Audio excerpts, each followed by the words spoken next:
নতুন রাজনৈতিক দল নিয়ে আসছে ডেস্টিনি গ্রুপের ব্যবস্থাপনা পরিচালক মোহাম্মদ রফিকুল আমিন।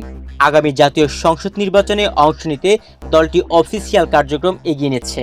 রাজনৈতিক দল হিসেবে নিবন্ধন পেতেও ইতিমধ্যে নির্বাচন কমিশনে যোগাযোগ করেছে দলটি। তবে রফিকুল আমিনের নেতৃত্বে নতুন রাজনৈতিক দলের নাম কি হবে তা এখনও জানা যায়নি।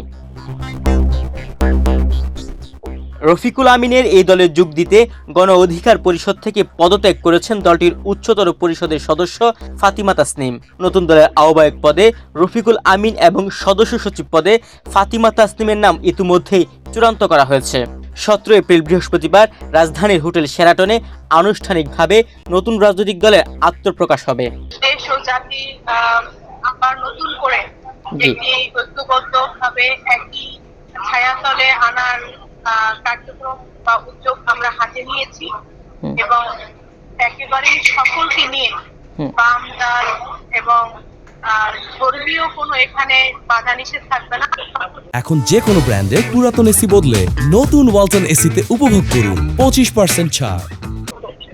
আমরা একটি নতুন রাজনৈতিক প্ল্যাটফর্ম তৈরি করছি এবং আগামীতে এই যে 24 এপ্রিল এটাকে ধারণ করেই আমরা আগামীতে নতুন রাজনৈতিক দল গঠন করতে আমরা কার্যক্রম এগিয়ে নিয়ে যাচ্ছি এবং আমরা এখন আপাতত আমরা আহ্বায়ক কমিটি দিচ্ছি এবং খুব শীঘ্রই আমরা পূর্ণাঙ্গ কমিটি দিব।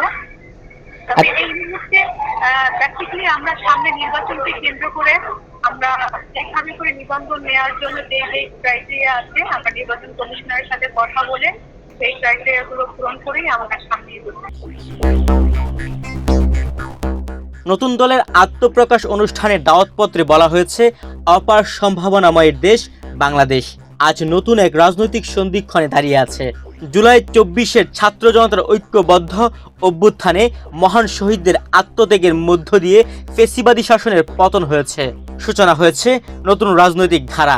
52-এর ভাষা আন্দোলন, 71-এর মহান মুক্তিযুদ্ধ এবং জুলাইয়ের ছাত্র জনতার অভ্যুত্থানের মাধ্যমে মহান শহীদদের আত্মত্যাগের চেতনাকে ধারণ করে বৈষম্যহীন সমাজ ব্যবস্থা প্রতিষ্ঠা করার লক্ষ্যে জন আকাঙ্ক্ষার প্রতি দায়বদ্ধতায় গণতান্ত্রিক ধারাকে এগিয়ে নিতে আমরা নতুন রাজনৈতিক দল গঠনের উদ্যোগ নিয়েছি।